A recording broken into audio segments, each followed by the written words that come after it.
evening there. You're watching QTV Youth Dialogue and I am Jana Wasonko. So today I have here with me representatives from the National Youth Parliament. So the National Youth Parliament is kind of a youth replica of the National Assembly of the Gambia.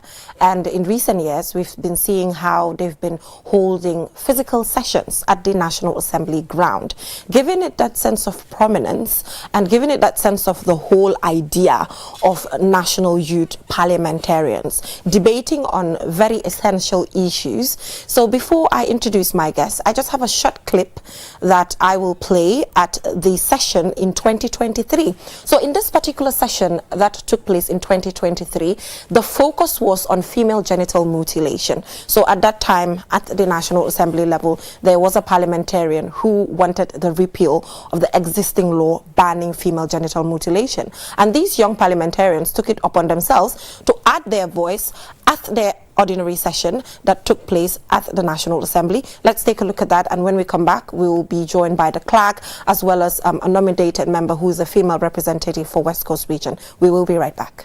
Generations, and as young people, we are ready to lead with determination and purpose. FGM represents an extreme infringement on the rights to dignity, life, health, and integrity of women and girls. You see, sometimes we have to look at some people and their actions. You see, any man that insists, if a woman tells you, I know my problem, you say, no, I know your problem more than you, I know my problem, you know, I know your problem. The man should be checked. It's not normal. A normal person would not do that. You want to tell me you know me better than myself? You're not feeling what I'm going through. FGM has no good effect. This practice has to be stopped. And National Assembly members were here. Some of them were like, FGM, the ban on FGM should be decriminalized. We want to harm more of our girls. We want to harm more of our women, more of our future leaders. Truly speaking, I am so disappointed that a lot of men. We are here to make sure that we end FGMC, and I am in support of whosoever said FGMC should stop. I am in support of you. Don't give me butut for free. Power to the people.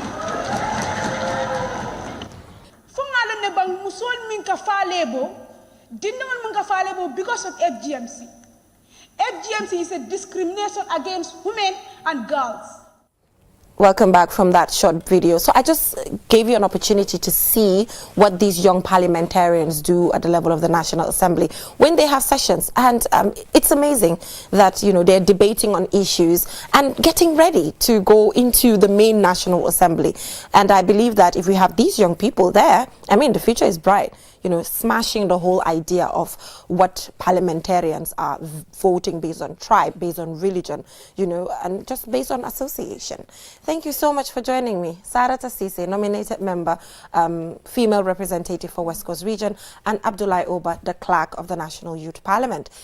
While we were watching that, I could see some emotions, you know, that was 2023, and that was when the ban, you know, there was a National Assembly member who wanted a ban, to uplift the ban on female genital mutilation. I reminded you of something there.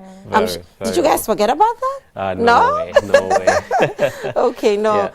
So I think that is something, is a testament of what young people are capable of doing. Yes. At this point in time, we were able to visit up to 37 constituencies to discuss with the people on the ground, the very people that suffer the consequences of FGMC and things that are related to that. And the parliamentarians were able to put this in their emotions, and they were able to show their determination to ensure that whatever affects us as young people, whatever affects our mothers, our sisters, and our wives, is something that definitely we will not stand to watch. And this was just amazing. Yeah, so Sarah, a female representative for West Coast region, your term is about to be over. So just reflect on this journey. How has it been? I mean, first of all, I would like to say thank you so much for having us here. It's been a minute since we last saw. You know, reflecting back on my journey is kind of emotional but also impactful. Looking at the fact that I'm a living testament of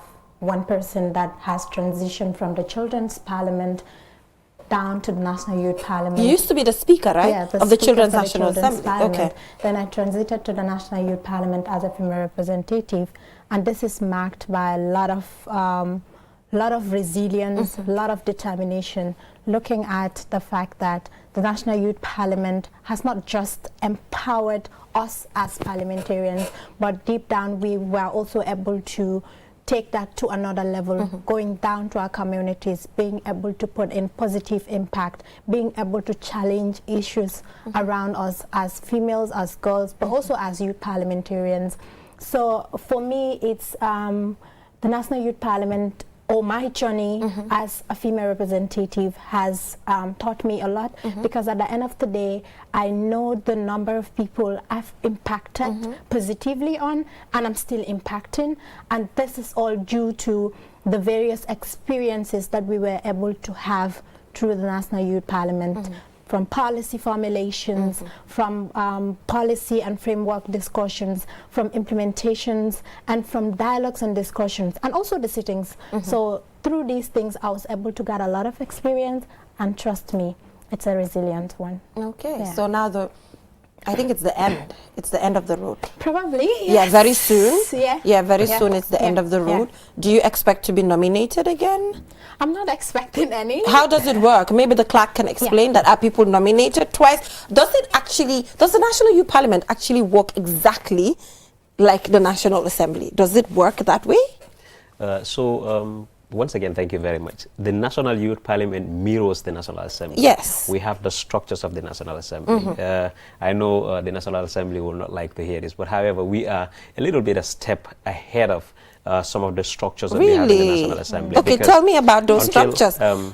How man speaker deputy speaker be sitting okay but the thing is, the National Youth Parliament, despite the fact that we mirror the National Assembly and have representatives from the 53 constituencies in the Gambia, we also have a reserve seat for women. Okay. So we have 7 reserve seats for women. Fixed, so after all of which the the elections, National Assembly does not exactly. have. But we also equally have 2 reserve seats for persons living with disability. Wow. So the structure is that you will have 53 elected youth parliamentarians, and then you're going to have 7 women nominated that are going to represent the women from the regional levels, and we're going to have 2 nominated persons from the community of persons living with disability, and these people are nominated by the Federation of the Person Living with Disability. So that shows how inclusive we are. Now, with regards to the process of re-nomination and re-election, how does it work? We also have a term limit. Oh, now, there's a term limit. You are able to run for the National Youth Parliament only for 2 times. Okay. You cannot run for more than 2 times. And Sarata and her cohort are able to finish their term this year. Okay. And they're going for re-election. Okay. Now, during the process of the re-election, any of the members that is serving now that can is go for it to run again can actually run again. Okay. However, if still the region that she serves, because she came as a nominated member, if the region she serves is still very much okay with what she does and they want to give her another chance, chance, they can still re-nominate her to be part of the parliament. They can as well want to excuse her and nominate another person. But equally, Sarada can as well run for a constituency, in the election. Okay, so are you planning to run? I'm not. You're not? Okay. I just want to kind of give chances to other young people as well to experience the National Youth Parliament. But don't you think sometimes they also say that one time is not actually enough to have the right implementation? So constituency-wise, I will not be running, and perhaps if the region considers bringing me back as a female representative, then but adding on to that, to be honest, and even adding on to that, just like you finished it, usually they will say one time is not enough. In our own perspective, we think it is important to still have some other people that will consider rerunning, so that they will mentor the other people that are coming. Understand? So we have some people that are really very interested. Even National Assembly, they are veterans, I can say. You for guide the new ones because they don't know the system and all of that. So I think it's normal. 2 times dal is not bad. Because if I'm got enough time to actually put in place. But who votes? like? That's a question that is really very important. I think every young Gambian right now is happy that you asked that question. The Electoral College. we published our bylaws, and they're the ones that are guiding the electoral processes. And it has been serious. People will call. A lot of people do not understand the bylaws. And, you know, it's complex to a certain extent.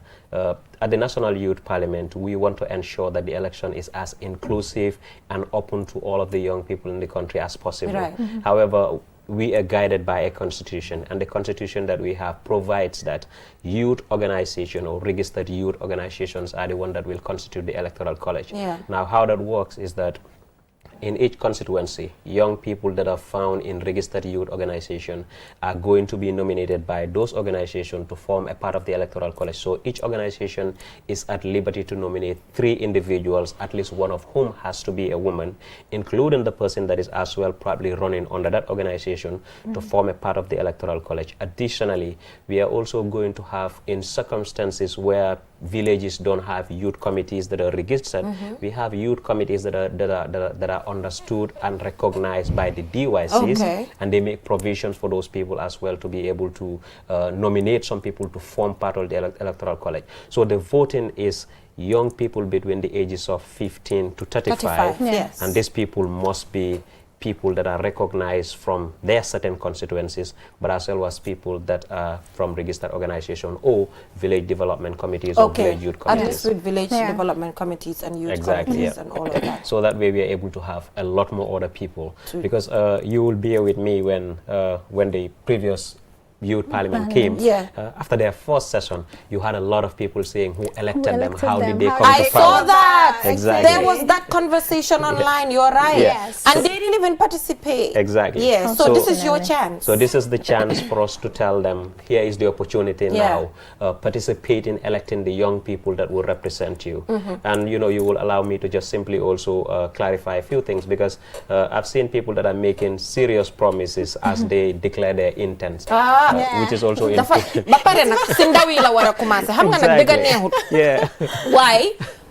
Sometimes when I see ñun as young people, yuñ dé def daf ma dé ragallo. Obviously. Because ñun si ñun la dé commencer pour ñun ñoy dem tok si sit bu mag bi. So unrealistic promises yo xamné first of all sa mandate bi nekut within sa mandate. Exactly. Ndax xam nañ sen mandate. So that's the thing. So it's important all of these people know what their mandate is, but the incoming batch of young people that are interested. Because it's not like dafa am resources you ñoo tek sa loxo nga mëna implement certain things. Exactly. It's voluntary. So it's a voluntary service, and promising to develop infrastructure and other things that are related to that. I think that's too ambitious. I've seen so issues that are related to that. So maybe they could be very resourceful like Sarata was to be able to bring a lot of money. But then, you know, basically it's important for young people to understand that it's a voluntary service. It's a voluntary service. That what we want to do is to create a cohort for young people so that we are organized and we are able to challenge government, we are able to challenge policies, but also we are able to participate in things that are advancing the agenda for young people. So that in an organized forum, we are able to create a platform for all young people to be heard in an organized way. And I'm happy to report that the National Youth Parliament is one of the most functional and well-structured parliament in the entire Africa. And that is a testament. I attended a forum. Because previously, Mom, at you pass Nele. No, that is why the reformation. For now, the structure that we have, you don't find it anywhere in Africa. In Africa, okay. Because previously, Mom, there were gaps. There was a time where we can do good land. But honestly, Mom, I believe that it's transformative. It is transformative. And that is the objective. We want to make sure we build a parliament, you understand, that will represent the interests of young people. A parliament that young people can use as their mouthpiece. A parliament that will be able to advocate for the empowerment of young people in the Gambia. And that is what we are working towards. And we're trying to do this just beyond the surfaces of sitting at the National Assembly chambers once or twice in a year to discuss, but also to be able to advocate because that is just policies. ceremonial anyway. Exactly. But we'll just go and take a look at another clip. So in this clip, young people were discussing at the level of the parliament different issues, you know, raising different issues that is of concern to them. So let's take a look at it, and when we come back, the conversation continues. Right. report on the past National Development Plan has it that almost 43% was achieved. But if I stand here today to talk about the aspects of these developments that were achieved, personally, I would not feel that much proud. Though we would say that the government have tried and stakeholders have also tried. But we all have seen what the youths are going through in this country. I'm pleading to the government to involve us, the youth, in policy making. Because if we, the youths, we are not involved in policy making, all the policy makers, they are above the youth age bracket. And if that happens, when they are making policies, who is there to represent us? Nobody is there to represent us. We don't have to advocate about disability only when we are considered as persons with disabilities. No, we want to see that, all right? We want to see that our needs are considered in every development plan in this country. But that is not... Welcome back from that short break. So that is at the National Youth Parliament again. They are discussing different issues of concern to them.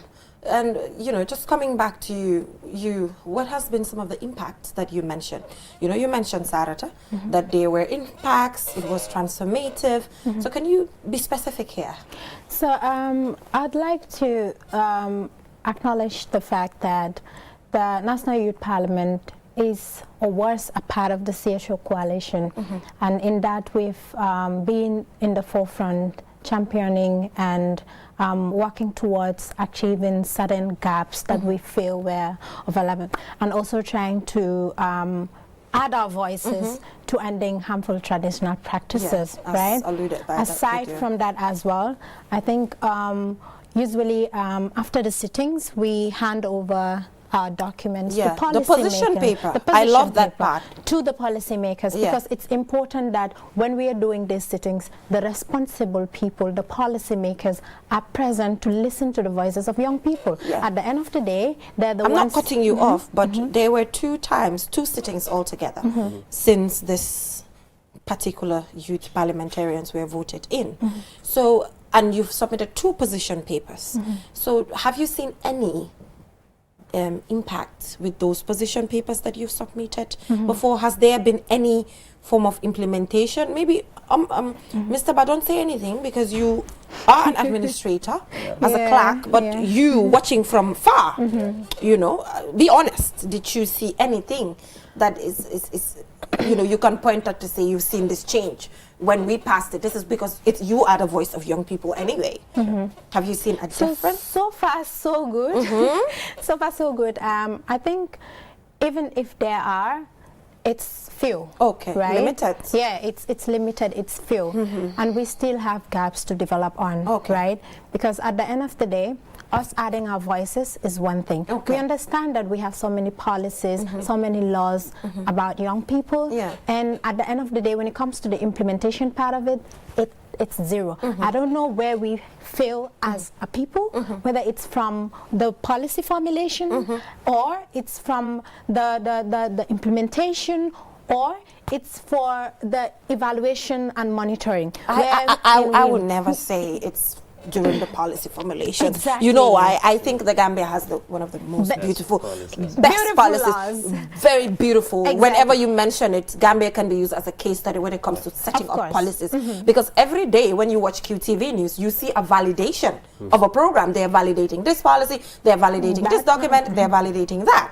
So for policy, you know, formulation, I wouldn't get into that. I think we have a very, very serious implementation problem. I just wanted to throw some weight onto what Sarah has just said. So it's also very important to note that the National Youth Parliament is an advocacy group. So usually when we have our sit-ins and discuss, we put together positions of young people. Positions of young people that are not just positions that individuals sit in a corner and draft, but positions that hail from the constituency consultation to the regional consultation and to the national sit-ins. As it should. And I'm proud to report that so many times after when we have recommendations, there has been some implementation. Usually you as the parliament cannot say I am taking credit of all of this because we are the ones that suggested something like that, but we are part of and contributing to the implementation of certain things. Let's say, for example, during the first sitting in 2022, part of the resolutions were the establishment of TVET centers in all of the regions. And when that happened, we now see there are TVET centers in all of the regions in this country. We also had a discussion, let's say, when we talked about the issue of lifting the ban on FGMC. We submitted a document that gave a lot of recommendation and a lot of positions for young people. And also I can assure you, when we were in the National Assembly and when they were reading their position after the committee, I felt like they were reading our position paper. Exactly. You understand? Not per se it is our position paper, but it was most similar. of the recommendations that were so we are contributing to most of the significant changes that are happening. But again, if you look at how we are working as a nation, the Gambia is beginning to listen to young people a little bit further than it was. You think so? We still have a lot more. So what is the proof that they are listening to young people? So apart from the position paper, apart from the position papers, I think we wouldn't have the opportunity to have audience with the vice president, particularly, and we wouldn't have the opportunity to have the vice president visit our office if the government is not listening to what we're saying. Good. But also, it is not possible for us as just a youth group to be able to sit in the National Assembly, discuss policies, you understand, and visit all of these regions and be able to have discussions in the governor's offices if the governments are not listening to that, if the policymakers are not listening. That is so they are listening to a certain extent, even though that is not us saying, yes, you're doing absolutely good, they're doing well, but they can do a lot more. Because young people in this country constitute for about 60-something% of the population. So no matter what you give them, it's not enough. Yeah, there was a Not Too Young to Lead campaign that was previously launched by the other National Youth Parliament before Sarata and the remaining. The Not Too Young to Lead campaign, because one would expect that whatever the case, the National Youth Parliament is like an incubator. Let me put it that way, like a startup incubator that they use for businesses, but a startup incubator for maybe the National Assembly, making, molding people so that they can take over the bigger one, because now they understand laws, they're able to read constitution and all of that. So is that still existing, where the Not Too Young to Lead campaign from at the level of the National Youth Parliament, kind of mobilizing your own members to tell them it's here? I think currently, right now, for the fact that I've started from the Children's Parliament, where I know there's already a transition. Procedures and all of that, the rules, the policies, I'm familiar with them. Then I came to the NYP. Obviously, most of the times, even with the clerk, we are usually encouraged to take up leadership roles and responsibilities, because at the end of the day, if we sit back and those ruling or those handed with the responsibilities are not able to deliver to expectations, and as young people we keep on saying that they're not delivering to expectation, I think they always tell us it's high time that ourselves we take up these leadership roles, because it is important. At the end of the day, we know our issues better. We have the experiences from various organizations through the molding of the Children's Parliament, the National Youth Parliament. So perhaps when we transit to the main National Assembly, why elected be moy ndax yow pare nga pour élect taxaw nekk parlement fi nga ko waxe kañ nga ko pare léegi tey 2027 di nga taxaw parlement mais ma Omar mais ma digale ko kii xaar leen fii la ko waxee de waaw fii la, and it's on, you can get it's only su ko defee ñu génnee la téem bi amul tiit amul ragal I started from Children's Parliament. Remember, I was very young, sitting on Mariama Jack Denton's chair and doing your thing. Yeah, of course. So inshallah, it's something you want to look into. Why? And you are aware of the barriers of Jigéen taxaw parliamentarian. Noting the fact that and West Coast region nekut It's not a small region. nekku region bu ndaw waaye yow foog nga ne national parties yi ñu am Gambia dinañ la gom pour taxawal la parce que xam nga foofu la problème bi dee nekk parti yi seen boppa ñoom mi jël ay manifesto di fa bindal ne dañ am women agenda agenda bi ñoom seen boppa dañ ko war a gën a dëgëral waaw moo tax man su ma nekkee in parliament or most of the discussions I say most of the times political parties sometimes don't women are always backbenchers clapping singing dancing exactly but at the end of the day the platforms and giving them opportunities to also contest as the ba pare ndax dañ leen dee yóbbu si winnable positions winnable constituencies pour ñu taxaw si area yooyu loolu yëpp li nga xamante ne la conversation bi wax nañ ko but Jay I'll say this léegi jigéeni Gambia or young people of the Gambia are able to recognize or are recognizing the importance of women in politics, right? And people to an extent that they know the various people that they think would be able to hold certain leadership positions. Leadership dafa weesu góor mu jël jigéen nekk si gannaaw. Man dama di feel ne waxi neen la because I can remember there was a time I was just having a conversation with someone. Man ko eventually, so I'm at a certain age and I'm not practicing anymore. I'm older, you know, and I want to contribute. I think I should run for parliament. So I was just having that conversation. We'll make a good parliamentarian. I think I should run for parliament someday because, you know, maybe I might not, so not now, obviously, because I feel like there's more grassroots support that I need to provide to people, such as being a journalist. So I'm like, maybe someday, because, for example, Honorable Madi Sise of Serekunda West was a journalist, for example, and we've seen how well he's handled, you know, his constituents and all of that. So ko kum ne ma he did it. Yow bul ya sa record bi nga am ci dekk bi.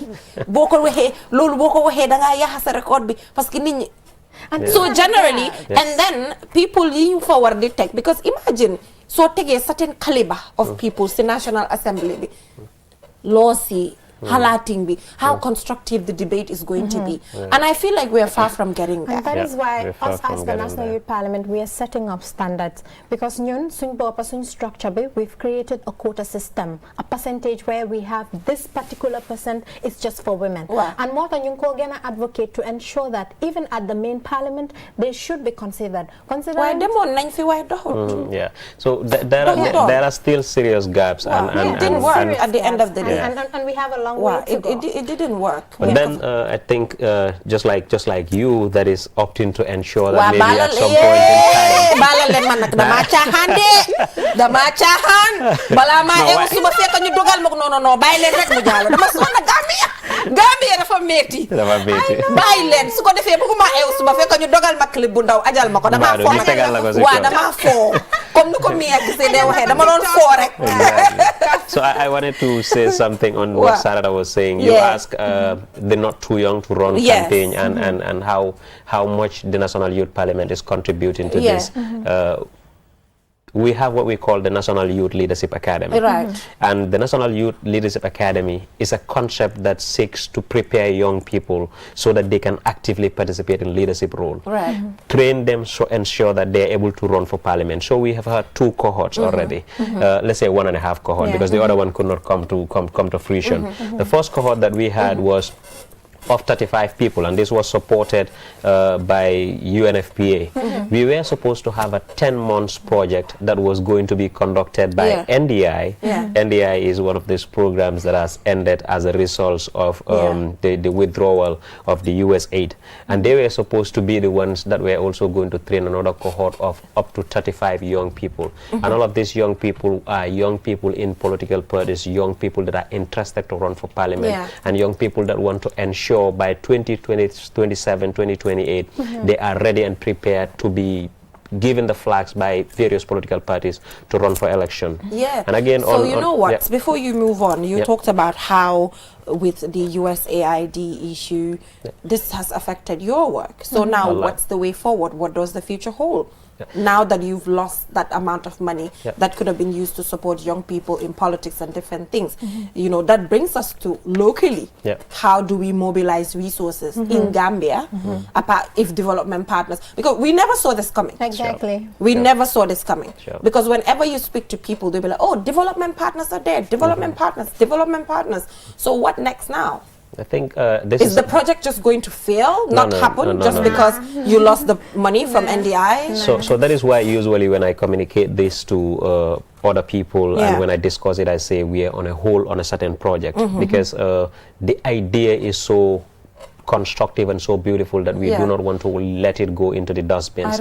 So we are seeking other alternate funding opportunities to be able to receive funding to have it. But I think just like you also say, it is really very important as a country we start looking at local fund mobilization to be able to implement. For example, National Youth Parliament, war nañoo mën a run a factory bu ndaw. National Youth Parliament war nañoo mën a am business on the side. Of course. Bi nga xamantene da ngeen a empower ay young people ñuy fa liggéey return si ngeen plow ko back to the parliament ngeen def seen project si we need to start looking along those lines because eventually du gis ngeen kii ñëw na tëj na USAID xamuleen fan la keneen du ñëwee. Remember France seen election bi Marine Le Pen su winoon if she had won kooku tamit faaraay lii la su winoon for example Macron toogatut di nga gis ne dina affect a lot of changes so di nga gis ne generally most of these countries now, it's about their countries first. Most of them are thinking along those lines now. So if that happens, yeah, and there is nothing selfish. There's nothing selfish about so that. You have to, you have to start strategizing. And I'm happy to say, sometimes, usually people will ask, how impactful is the work of the National Youth Parliament? You realize that the wearing of helmet and seatbelt in the Motor Traffic Act was championed by the National Youth Parliament, and that's now a law in the Gambia. So it's the baby steps that we are making that will eventually culminate into something big. That's so great. We are happy with the smaller steps. Registration thing we participated heavily on that. So it's good to see that you guys are putting in some strides here and there, but the resource mobilization locally, I really think it is something worth looking into. So when is the elections? So the elections... And campaign has started, am I right? Already. People are doing their campaign really very well now. And I will take this opportunity to also appreciate the IEC very, very well. Because the National Youth Parliament election is not conducted by me, the clerk, or my office, the people that work in my office. The elections are to be conducted by the national, by the IEC, also in collaboration with the National Youth Council, because we utilize their structures as well in the regions. So the elections have a grace period. So we are hoping that the election proper is going to be coming in June. But for now, what happened is the nomination processes, and that is going to end on May 5th.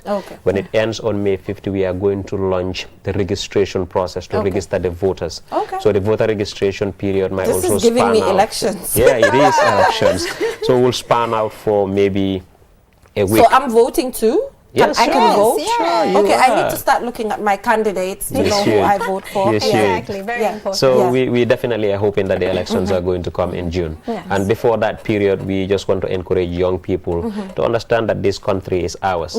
And what we practice today is likely what we continue to practice further. So let us understand that it is us as young people trying to organize ourselves in a more structured organization to be able to represent the interests of every young Gambian. So therefore, in the process of their campaign, in the process of them wanting to represent their people, let them not lose sight of the fact that we are all and the same people. And they have to be truthful we should be very honest realistic with ourselves. Integrity. Realistic. So that's what we have time for. But before we leave, Sarata, you're leaving. You're hoping to come back to be renominated. Am I right? Yeah, possibly. I don't know. If it happens. But generally, in case you do not, what's your final words on your tenure and everything? I think we've come a long way. Like I always say, it is important that women are given chances to take part in decision-making processes that concerns them as women. And it's also important that now the society acknowledges the fact that concept of women cannot do it, men can do it. We've surpassed that as a country, and it's important that we work towards progressive measures, strategies that could possibly bring positive change. And hopefully, I'm encouraging all young women to take part in these elections, to go get their forms, be nominated. And the forms are free? Oh no, they're Wow, sold. election bu nekk moom foog nga fay Wow, pour foog nga taxaw. fay, exactly. Wow, loolu moom. They're sold for just 500. Wow, that's not much. That's not much. And I'm happy to say that the National Youth Parliament really is one of the organizations that saved me and has taken me far to different places. Yeah, that is amazing. Yeah, so thank you so much. So young people, go out and vote. You know, take it as your responsibility, because like he mentioned, position papers from the National Youth Parliament have been taken seriously before. We've had the Vice President physically visit, you know, their office, you know, although I do not like the office setting for the National Youth Parliament because I feel like it's not disability friendly. Yeah, very because well. if you are if an organization is representing young people, you know, like that, I feel somebody talked about persons with disability at the level of the parliament. So I think you should, you know, look into looking for a more disability friendly office. You know, I always say this. Even most of our ministries, even you know, we need to improve as well. Even so, it's as a television station. So it's everybody's responsibility. I know it can be very difficult due to infrastructure challenges, but we all, you know, should take ownership of the fact that there are individuals who are not like us. Exactly. Even though, you know, we need to cater for them to make sure that they also, you know, feel safe and a part of this. So go and vote. I'll be voting for the first time. And I'm super excited. And I will definitely come with a camera to capture this voting process because I feel like we should publicize it so that young people get to know what this is all about and get to embrace it. So the clerk mom is not going nowhere because you're administration. So I'm not part of the elections. Yeah, I'm so not a politician. you're administration.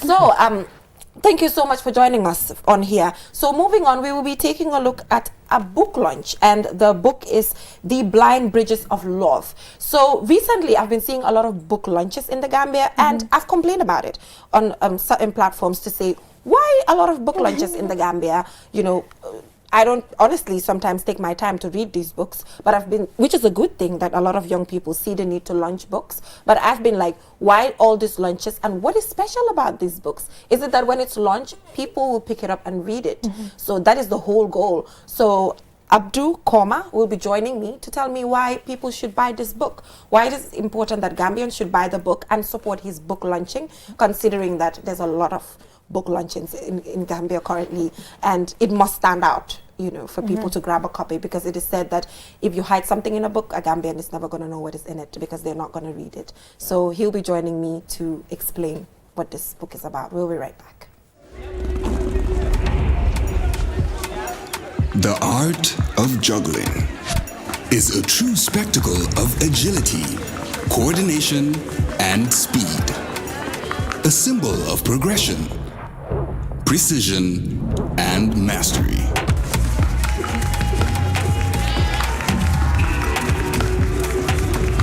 .5G speed is like having the juggler in your pocket.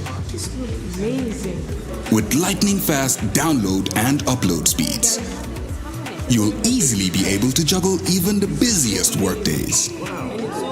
Whether you're a busy entrepreneur, a creative, or just someone who wants to stay connected. Juggle your tasks with ease with QCell 5G speed. The future is here.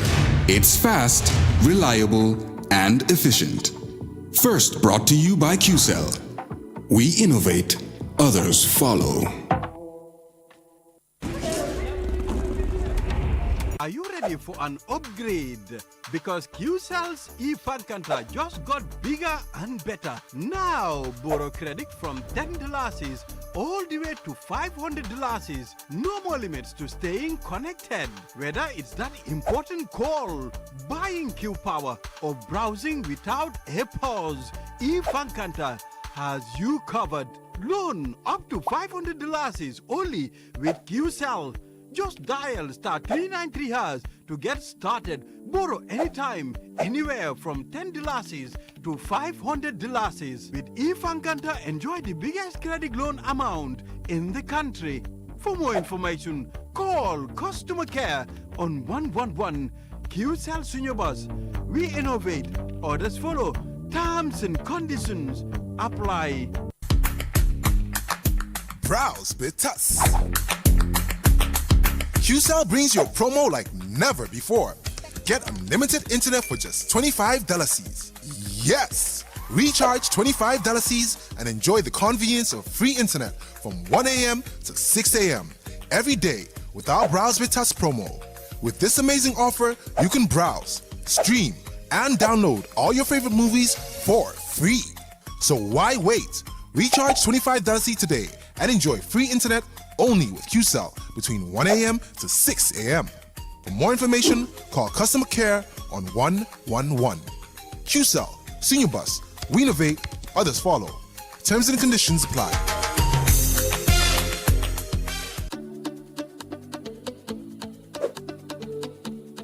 The Gambia's most trusted network isn't just growing in coverage, but also growing in numbers.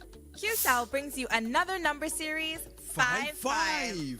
Join the newest generation of the QCell family and enjoy the same innovative services with the cheapest data and call tariff in the country.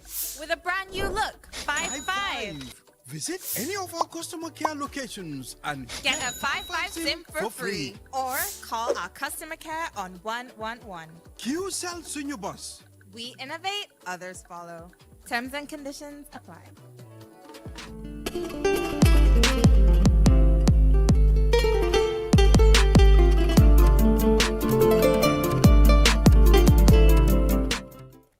Welcome back from that short break. If you're just tuning in, you're watching QTV Youth Dialogue, and I am Jenna Basonko. Now I'm joined by Abdukoma. Like I mentioned before we went for the break, he is launching his book, The Blind Bridges of Love. And welcome to the program. Thank you so very much, Jenna. I am Abdukoma, of course, a third-year student studying at the University of the Gambia. I am a young Gambian poet and a prolific writer. Yeah. Of course, I'm a science student. Okay. Science student in the field of literature is very, very rare in the country. Wow, it is. Yeah, so my journey is a very, very unique one because we have not seen science students in the country trying to involve in literature. But of course, I started my journey in Nasir as a science student. In which when I was really been involved in literature, my teachers will tell me, I think, Koma, you need to involve yourself in science because science students are not very good writers. So I was telling them that I don't think you belonging to science or commerce or arts should be a contributing factor to hinder you when it comes to your aspirations. So I was like, literature is something that I think it can bring about change. We have a lot of ills and misconduct in society. So it's only writers that can bring about those change. So how do we bring about those change? Is by talking about the problems and of course outline solutions. That's why we say writers, we focus on problems, but also outline solutions. So my journey as a science student in the country right now is we understand science students involved in literature, but I have break that change in the Gambian society. That science students can be good writers and they can be good poets. Of course, I delve more into poetry, but this is my first novel, which is The Blind Bridges of Love. I am glad to see that because, you know, I can remember back in high school when you have an aggregate 6 or an aggregate 7 or 8 or 10, they'll be like, you have to go to a science class. You cannot do arts, you know. I can remember a classmate of mine, former classmate, Adam Nyang, she had an aggregate 6 and she wanted to do arts, and I know how it was a bit of a push and pull, and she ended up doing it. So it's a challenge. So, but I'm glad you're able to juggle the two. You know, the science and also at the same time, you know, writing novels and all that. So like I said, in Gambia currently, I've seen a huge wave of people launching books, you know, poem collections and everything. And, you know, there has even been a conversation around it online about how much of it we are seeing now. So how is the quality, you know, of The Blind Bridges of Love? You know, what makes it stand out from what we usually see? Thank you so very much, Jenaba. I think, like you said, we have a lot of writers in the country. So I think the problem is we writing. Like we understand, like we said, Gambians don't read. We have a lot of great writers in the country, a lot of great writers. But you realize still now what writers are advocating for, the problems are still stagnant. So I think we are communicating to our people in a language that they don't understand. As writers, you feel like, okay, you collect poems, you talk about ills in society. Like poetry is a very difficult language. Sometimes, like most of writers, when they write poems, you have to break your poems to people in society. Somebody in the community, they don't know what you're talking about. So we have a lot of poems that are in the bin. A lot of writers who wrote, but like today their writing is not impacting any life. So I think the publication is many, but the strategy is what people are not using to change the lives of people. So what strategy are you using? Okay, I for one, like I told you, I have been going to schools around. I went to school and barracks. I was invited by their principal because they observed that like my journey as a science student is very unique, and they have not been seeing their students trying to be involved in literature. In fact, even art students now, we don't have too much writers because they believe writing is a gift, but I believe it's also nurtured. So the blind bridges of love, you realize that cultures are very important for revival as people. In the book, I give reflection to African societies. So you see, most writers in the country or in the world always captured Western world to give reference. Like we said, in the book, it's like a story between a blind woman and a blind man. So I give names to the kingdoms, like Bruala, Tayala, and Kayana. So if you like Bruala, where is Bruala? Like Gambians have to know where, like we know Bruala is in this Abuko, right? So somebody in Abuko would love to know what this book is about. So it's a love story, like, patience, sacrifice, autonomy is also key, fundamental for revival. So the blind bridge of love talks about that how human beings can thrive resilience in their lives. So you observe the blind woman and the blind man fall in love. But cultures sometimes play a pivotal role in trying to disconnect people. So this story entails that sometimes you can give your life to somebody. You can, of course, sacrifice everything for people. But cultures can play. Well, okay, you like, for example, the blind woman was an indoor of culture. The blind man was an outdoor of culture. So how do you expect somebody who's an outdoor of culture and indoor of culture to get married? So the book talks more about how a blind woman was able to trammel all these problems in the particular kingdom called Bruala. But then the blind man is a man where the village where he came from called Tayala is a succumb land, like their ancestors caused the village, the kingdom rather. So he have to leave the village of Tayala and abandon. Sometimes we believe if our kingdom is caused, we believe going to somewhere else will salvage us. Not knowing that that is not the case. Yeah, so in short, I will not have to say more. Don't give them spoilers, they have to buy. So it talks about resilience, autonomy, perseverance is key in our lives. Exactly. So if you are a married woman or a married man, you need to read The Blind Bridge of Love. Because it tells you how you can travel your relationship. Because talking about foresight, perseverance, autonomy, and of course, commitment and everything. Yeah, so when is the launch? I am launching on the 10th of May. Which is Baba Hotel. Right. Inshallah. So I know already I have, of course, been on GRTS and other media fraternities. So already we get a recognition. People are buying the books. Nice. So where is it available? Where can one pick it up? Currently, it has been published around in 13 international websites. So in Everan, it's also in Apple Store. I'm working on the Amazon, inshallah. So if you also want to read, like you're abroad, you want to read, so this website, you can just type Abdul Koma, The Blind Bridges of Love. You will see the price, you will see about the book, then you can purchase your copy, inshallah. So Gambians, go ahead and support Abdul Koma and his career. Is this the first book that you've launched? Yes, in the country, officially. It's my first time of launching my first So is this going to be a continuous career path? Yeah, like consistency is very important. There are a lot of writers in the country, like they started this, but they don't continue. Well, you can't blame them because, like I said, people don't buy, they're not interested. And the support too, is a problem. That's what I'm talking about. And just launching, it requires too much money. Yeah, you're right. Even a venue only is around 100,000. Oh, wow. So somebody who's going to school cannot afford that. So they feel like I have to stop writing because in the country there's no support. And I also want to say this, like there's a lot of young people in the country that write. So when we empower these young people, honestly, there will be a lot of changes in society.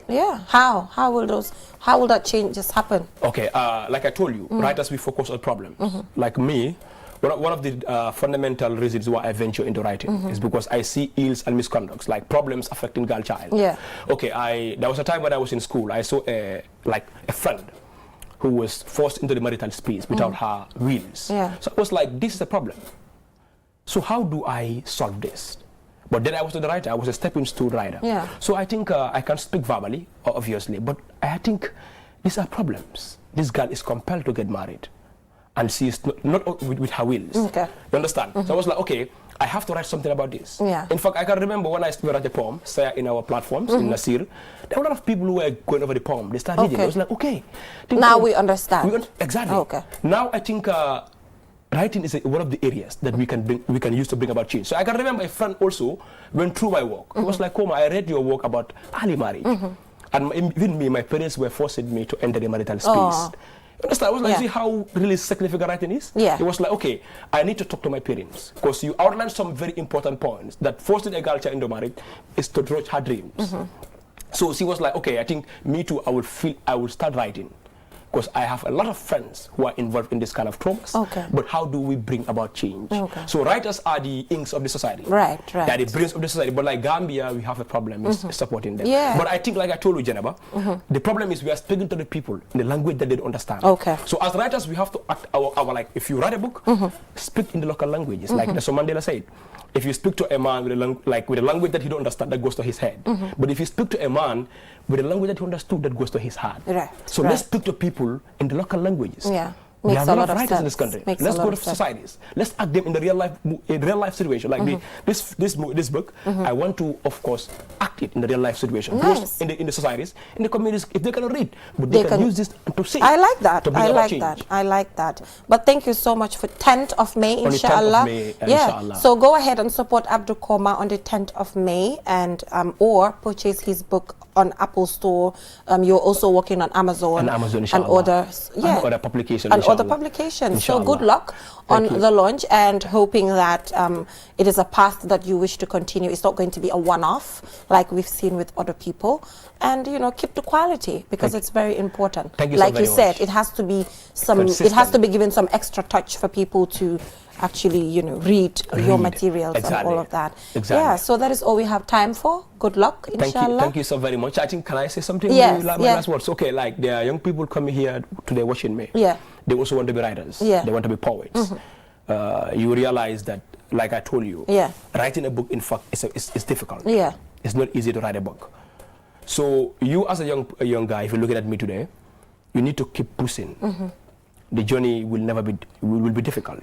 Writing in the country, people don't value, but go outside, you'll be championed. If you get championed, then the world will talk about you. So I think if you want to thrive in writing, you have to be committed. Start with commitment and end with consistency. Never get down. Always keep pushing. At some point, you will make a breakthrough. So that's my advice for the young writers. And thank you so much, Jennifer, You're welcome. for empowering young people. I think we need this kind of platform, Jennifer. We need this kind of platform to showcase our talents to the world. Exactly. That's why we're here. That's why we've been here for 7 years now. We really appreciate this. QTV is doing a wonderful job. And thank you so very much, Jennifer, for this. You're welcome. You're welcome. Good luck again. You need it. Thank you so very much. And you also welcome in the launching, inshallah. Well, yes, but I'm yet to receive my invitation. Okay, I'm not getting a verbal invitation on the program. I need an invitation. When I posted your picture, so I was like, okay, is Jennifer going to be there? I was like, wow, okay, inshallah, I want to meet this lady. Okay, I would love that. Let me just get my invitation. I never get an invitation. I always get verbal. I have to write. I will write. No problem. So I'll be waiting for it. But good luck. Honestly, good luck.